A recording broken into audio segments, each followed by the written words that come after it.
en cuanto a los criterios tomográficos para pacientes con adenocarcinoma pancreático. Los objetivos son ilustrar las características que tienen estos tumores, tanto en tomografía computada como en resonancia magnética, revisar brevemente los protocolos de imagen con respecto a las cosas que nos pueden ayudar a detectar estas lesiones, describir aquellos criterios que tienen que ver con el compromiso fundamentalmente vascular, tanto arterial como venoso, y finalmente ilustrar la relevancia que tienen estos hallazgos en los estudios de imágenes, en la tipificación y después en el posterior manejo multidisciplinario de pacientes con cáncer de páncreas. El cáncer de páncreas es el tumor sólido más frecuente del páncreas y es una causa importante de mortalidad por cáncer en el mundo. Todos sabemos que el adenocarcinoma en globo tiene un muy mal pronóstico. La sobrevida global no es mayor del 5% a 5 años. Y que la minoría de los tumores son potencialmente resecables con intención curativa al momento del diagnóstico, no más de un 20%. Estamos limitados también en cuanto a su detección precoz, y si bien ahí debería ser 19,9, si bien el marcador 19,9 es algo que está popularmente en boga, la verdad es que es bastante inespecífico y por lo tanto no tiene un gran rol en ¿no es cierto?, el screening para cáncer de páncreas, sino que más bien una vez que hay una lesión, ayudar a la caracterización y en el seguimiento posterior. Así que esta es una escena bastante conocida por todos, una lesión que no necesariamente tiene que ser muy grande en la cola del páncreas y que desde el punto de vista local sería potencialmente resecable, sin embargo tiene ya extensa diseminación hepática que hace que el manejo sea solamente paliativo. En cuanto al rol de las imágenes frente a la sospecha, lo que uno tiene que tratar de hacer es detectar una lesión en primer lugar, después caracterizarla y pasar finalmente, ¿no es cierto?, a la posibilidad de, en cuanto a la tipificación, determinar los criterios de resecabilidad. Es importante saber que cuando alguien entra a pabellón y le sacan un cáncer de páncreas, pero lo dejan con márgenes positivos macroscópicamente, su sobrevida es exactamente igual a que si no le hubiesen hecho absolutamente nada. Por lo tanto, todo ese esfuerzo operatorio es absolutamente tiempo y dinero perdido. Es muy importante en estos casos acordarse también cuando estamos viendo imágenes de las variantes anatómicas, sobre todo vasculares, que pueden modificar un poco el tratamiento quirúrgico. Desde el punto de vista de la tomografía computada, la técnica para la detección de cáncer de páncreas es una técnica multifásica, énfasis en una fase arterial parenquimatosa apropiada, énfasis también en una buena fase venosa. La fase venosa no solo va a ser útil para la detección de las metástasis en el hígado, que son hipovasculares, sino que también en la definición de lo que ocurre con el eje venoso portomesentérico. Y desde el punto de vista práctico, a mí me parece que es útil agregar una fase tardía, sobre todo para la caracterización, y ya vamos a mostrar un ejemplo de eso a continuación. Así que aquí hay dos imágenes con respecto de la fase arterial, una que está enfocada en la detección de la lesión hipovascular respecto del parénquima pancreático normal y la otra que está enfocada a cómo la lesión se está extendiendo por detrás del páncreas, en este caso también está rodeando, infiltrando en forma circunferencial y estenosando la arteria esplénica. Dos imágenes de la fase portal enfatizando su rol. Esta imagen de acá, evidentemente, en la detección de las lesiones focales hepáticas de carácter metastásico, claramente hipovasculares con un realce anular periférico, y esta segunda imagen en la infiltración de esta lesión tumoral pancreática sobre la confluencia venosa esplenoportal.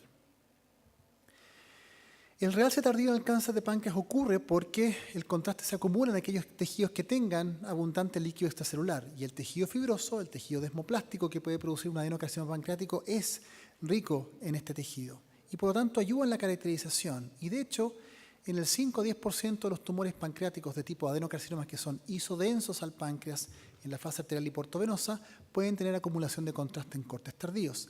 Así que este es el mismo ejemplo que les mostré previamente. La lesión sí se ve claramente en la fase arterial, pero quiero que vean cómo se ve acumulando más contraste que el parénquima pancreático normal que ya se ha lavado y puede en este caso, ¿cierto?, hacer más evidente su detección.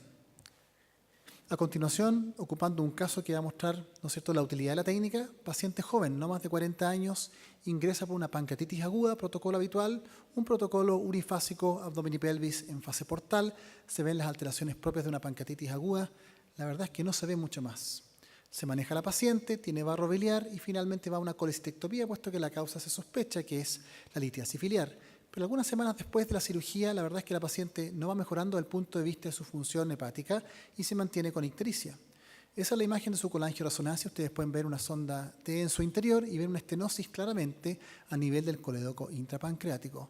Esta es la resonancia magnética hecha 3 o 4 semanas después de la cirugía. Claramente en la fase arterial existe una masa hipovascular en la porción posterior del proceso uncinado, que después se va haciendo cada vez isointensa el parénquima pancreático en fase portal y finalmente acumulando contraste en cortes más tardíos. Así que aquí la causa siempre fue un tumor obstructivo del colédoco como causa de su pancreatitis aguda. Entonces volvamos a la tomografía computada inicial. Esas son las imágenes de la fase portovenosa. Acuérdense que ahí hay un tumor, tienen que buscarlo. No es tan fácil aquí, pero podría ser más fácil en los cortes tardíos, que en ese momento fueron hechos evidentemente en un segmento corto para ver, ¿no es cierto?, alteraciones renales. Y ustedes pueden notar cómo ahí claramente se observa un área de mayor impregnación en la cabeza del páncreas en su aspecto posterior que corresponde al tumor oculto y que tiene una correlación de prácticamente 1 a 1 con las imágenes de tomografía computada. Por lo tanto, pensar que los cortes tardíos puede ayudar a detectar este tipo de lesiones que son o que pueden ser isodensas en la fase arterial o portovenosa. Desde el punto de vista de la tipificación, utilizando el sistema TNM, quiero hacer énfasis en que el tumor va a aumentar su grado T específicamente en relación a compromiso vascular, y ahí estamos hablando de dos arterias, tronco celíaco y arteria mesentérica superior, y que desde el punto de vista de las metástasis tenemos que hablar fundamentalmente de la presencia o ausencia de metástasis a distancia, y el sitio más importante corresponde al hígado. Ahora, existen ciertos criterios de resecabilidad vascular. Básicamente se dividen en los que están arriba y los que están abajo. A y B quiere decir que el tumor está claramente separado, ¿no es cierto?, de los vasos, ya sea por un halo adiposo normal o por parénquima pancreático normal. Después viene una categoría C, en donde el tumor entra en contacto puntiforme, pero entra en contacto con, ¿no es cierto?, el tejido tumoral. Y finalmente las categorías D, E y F, en donde el tumor tiene un amplio margen de contacto o lo rodea en forma completa, en donde en esos casos, evidentemente, ¿no es cierto?, no es posible dejar, ¿no es cierto?, un lecho operatorio libre de tumor en el proceso o el acto quirúrgico. Si lo miramos en imágenes, aquí tenemos tres posibles situaciones de compromiso vascular arterial. Vean que la primera, el punto de contacto ha crecido de ser puntiforme a algo más amplio, pero afecta menos del 50% de la circunferencia, o lo que es lo mismo, menos de 180 grados de circunferencia de, ¿no es cierto?, el vaso comprometido. Y en estos casos la resecabilidad es indeterminada. 50% se puede hacer, 50% no se puede hacer. Por lo tanto, en estos casos, esto se denomina una resecabilidad borderline cuando afecta la arteria mesentérica superior y el tronco celíaco. Atención, porque hay algunos grupos quirúrgicos que dicen, si es que el tumor está en la cabeza muy baja y además me afecta el tronco celíaco con este nivel de compromiso, eso también puede ser irresecable. Vean como los otros dos ejemplos, en donde el compromiso de afectación es mayor de 180 grados o más del 50% de la circunferencia, o ya produce estenosis o deformidad del contorno vascular para los vasos relevantes, el tronco celíaco y la arteria mesentérica superior, esos son criterios de irresecabilidad. Así que aquí 3 ejemplos, 3 tumores distintos, y quiero que se fijen en la ubicación del tumor con respecto, en este caso, de la arteria mesentérica superior. En este caso, claramente un plano adiposo bien delimitado. Lo mismo ocurre en el ejemplo coronal y aquí también en la imagen axial con respecto de 3 tumores distintos. Estos son casos en donde existe irresecabilidad vascular y nuevamente nos vamos a fijar en la arteria mesentérica superior y vean cómo el tejido que la rodea se encuentra infiltrado por un tumor de idéntica señal al que está en el proceso uncinado adyacente. Para estos casos puede ser más útil la evaluación de, ¿no es cierto?, la imagen coronal, y esto es válido tanto para CT como para resonancia magnética, evaluación multiplanar para ver lo que está ocurriendo con todas las caras de los vasos afectados. Estamos en una situación en donde ya el compromiso es mayor de 180 grados. Aquí eso es un criterio entonces de irresecabilidad. El parénquima o los tumores ductales de adenosea pancreático tienen esta extensión perlinfática perineural que tiende a rodear los vasos y se puede manifestar solamente como este manguito de mayor señal o hipodenso en tomografía computada, hipointenso en resonancia magnética, que rodea vasos mesentéricos superiores o tronco celíaco en ausencia de una clara masa visible en el páncreas.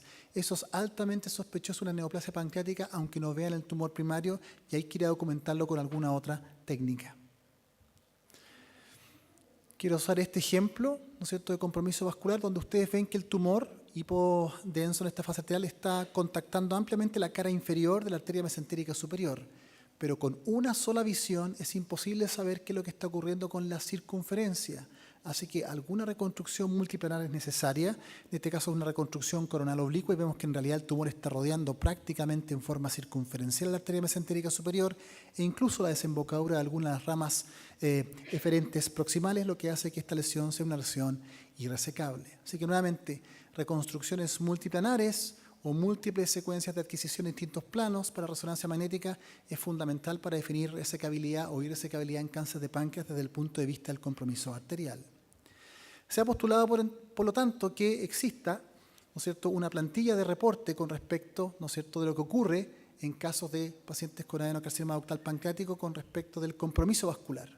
Y la idea es definir cómo está el tejido perivascular, si es que hay tumor o solamente tiene cambios, comillas, inflamatorios, cuál es el grado de contacto que existe entre el tumor y la arteria y si existe algún grado de deformidad vascular para poder definir si es que existe o no existe resecabilidad. Ahora, si volvemos a la clasificación TNM, vemos que estamos hablando de tronco celíaco, arteria mesentérica superior, linfonodos regionales, linfonodos a distancia, metástasis. La pregunta es, ¿y a quién se le olvidó el eje venoso portomesentérico? No está en ninguna parte. ¿Okay? Bueno, por este motivo no está en ninguna parte. Esas son posibles formas de compromiso vascular de las venas. Idéntico a lo que puede ocurrir con las arterias, una de las formas más características que está acá es la deformidad en gota de la vena mesentérica superior, la vena porta, que tiende a indicar compromiso focal de este vaso. Si nos restringimos a este tipo de lesión, vale decir, a la que está acá, de un compromiso menos del 50%, eso significa que la resecabilidad es indeterminada. En 50% de los casos se va a poder hacer, en 50% no, y eso es lo que se denomina resecabilidad borderline, ¿de acuerdo? Ahora, en estos casos, ¿se puede intentar cirugía curativa de entrada? Sí, se puede intentar. En este caso puede que requiera cierto grado de resección vascular o puede que requiera algún tipo de reconstrucción.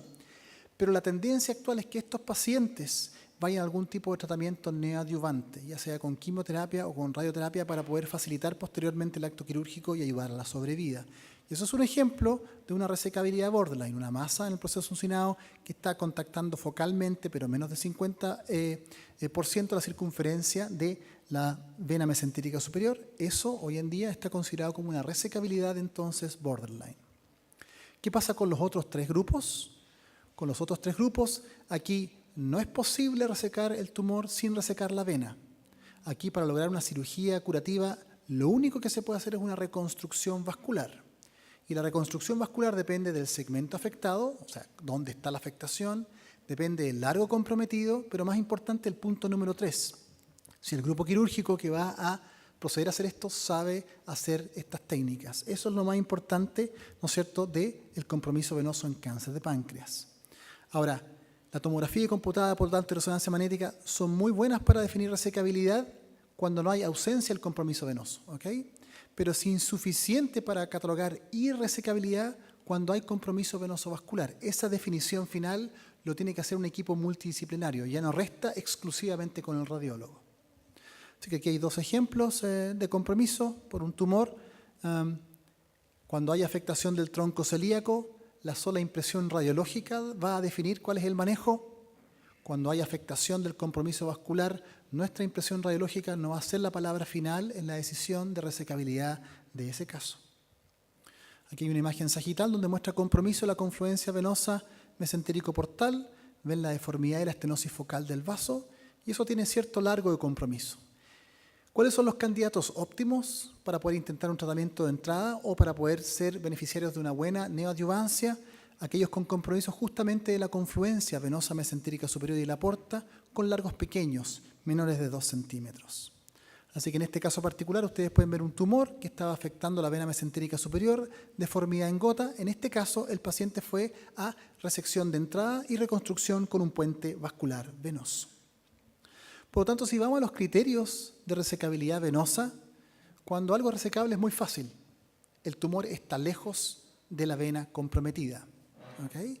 Pero vean lo que ocurre, ¿no es cierto?, con la resecabilidad borderline. Lo más importante dentro de los criterios, más allá de cómo está afectado, es la capacidad de lograr una reconstrucción, ¿no es cierto?, venosa, ¿no es cierto?, apropiada por parte del equipo médico quirúrgico. Ahora, cuando las venas están comprometidas por tumores, lo que dijimos previamente, actualmente si son potencialmente resecables, se opta por llevar a estos pacientes a neoadyuvancia. ¿Por qué? Porque en el periodo en que están recibiendo quimio y radioterapia se va a producir una selección natural. Aquellos tumores muy agresivos pueden que debuten con metástasis a distancias, pero además permite mejorar el estatus del lecho operatorio. ese lecho operatorio, ¿no es cierto?, va a quedar con mucho menos cantidad de células viables, ¿no es cierto?, que puedan después a futuro, ¿no es cierto?, determinar una recidiva local. Para tumores T4, acordarse hoy en día que todos los órganos adyacentes no son necesariamente o estrictamente criterios de irresecabilidad, claramente le confieren un peor pronóstico, pero depende de la resecabilidad de ellos del expertise quirúrgico, y aquí vemos un gran tumor que está infiltrándose posterior, ¿no es cierto?, comprometiendo la glándula suprarrenal. Estrictamente esa lesión no es irresecable. En cuanto al estadio N o los ganglios, no somos muy buenos para caracterizar los ganglios peripancreáticos, pero eso no tiene mucha importancia, eso sale en el plano operatorio. Sí, es importante recordar cuáles son aquellos linfonodos abdominales que están fuera, ¿no es cierto?, de lo que se considera local y se considera, por lo tanto, enfermedad metastásica a distancia. Retroperitoneo bajo, por debajo de los hilos renales, y también aquellos ganglios que hayan afectado el ligamento gastrohepático, eso ya es enfermedad M1, como el caso que estamos mostrando aquí en la resonancia magnética. La carcinomatosis es un dolor de cabeza. Esta es la causa más frecuente, la parotomía frustra, entran para entrar, lo van a resecar y se encuentran 2 o 3 nódulos y la cirugía se termina ahí. ¿Por qué? Porque todas las técnicas de imagen están muy limitadas en la detección de implantes muy pequeños. Y la identificación puede entonces evitar grandes cirugías, y en eso la difusión ha, ¿no es cierto?, cambiado un poco o ha mejorado la detectabilidad, pero aún sigue siendo difícil. Quiero que busquen en ese caso que hay ahí, un gran tumor en la cola del páncreas. Si alguien ve algún implante peritoneal, no les voy a colocar un caso fácil. Obviamente va a ser un caso difícil. Este es el corte más tardío y esta es una secuencia T2. ¿Se fijan que aquí hay algo que está pegado a la cápsula hepática en el lado derecho? Eso es un implante peritoneal. No muy fácil de ver, bastante difícil. Pero si es que uno lo puede intentar, entonces en esos casos puede evitar cirugías invasivas mayores. Y es por eso que hoy en día los pacientes, aunque se vean resecables por CT o RM, generalmente algunos grupos los llevan primero a entrar a una laparoscopía diagnóstica, y después de la laparoscopía, si no encuentran nada, proceden finalmente a la laparotomía de tratamiento definitivo. En cuanto a las metástasis, acordarse que el 60% de los pacientes son metastásicos al hígado al momento del diagnóstico, es un criterio de irresecabilidad, y la sensibilidad es mejor con tomografía computada que con resonancia magnética, en resonancia mejorando claramente, ¿no es cierto?, con secuencia de difusión y con medio de contraste hepático específicos en caso de que exista duda. Aquí hay un pequeño tumor del cuerpo y cola, y esto solamente para recordarle que los tumores pequeños de cuerpo y cola tienden a ser los más mal agradecidos. Rápidamente se hacen metastásicos, ¿no es cierto?, al hígado. Aquí se pueden ver focos metastásicos en el domo hepático, tanto en secuencias T2 como posterior al uso de contraste, y esta es evidentemente nuevamente la imagen habitual que nos encontramos a pesar de que tengamos tumores de pequeño tamaño. Así que en resumen y para terminar, en cuanto a los protocolos, 2 cosas: acordarse de revisar compromiso vascular con reconstrucciones multiplanares o con adquisiciones en múltiples planos. La fase tardía los puede salvar de aquellos tumores que sean isodensos, por lo tanto puede ser útil incorporarlo a los protocolos de estudio pancreático. Para afectación arterial, la responsabilidad va a estar en el radiólogo. O está libre, o hay compromiso mayor o menor a 180 grados, y la irresecabilidad entonces se va a basar en base a lo que ustedes digan. Pero para el compromiso venoso, la definición final de irresecabilidad en ese caso, y si es que va a ser irresecable o borderline, en realidad requiere de una decisión multidisciplinaria. Muchas gracias.